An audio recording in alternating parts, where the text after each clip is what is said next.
Assalamu alaikum jama'a, kamar da kuka sani kuka saba ji kuke gani, sunana Abdul Diwan.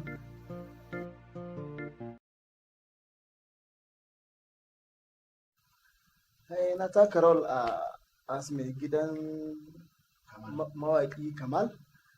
Ni ke da studio kuma ni music producer ne a fim ɗin, sannan kuma artist ne babba.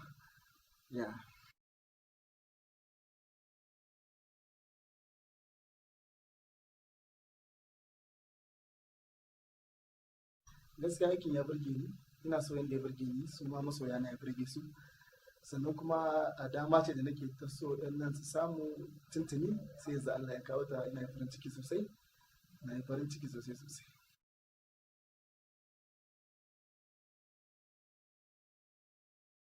To dukkanin wani masoyi na birni da na ƙauye mai bibiyar dukkanin abin da ya shafe ni, ya shafi wani na kusa da ni, wannan fim za a same shi a Adam ɗan Jamaica TV, kuma za a saki fim ɗin ne duk ranar Litinin da misalin ƙarfe 5 na yamma.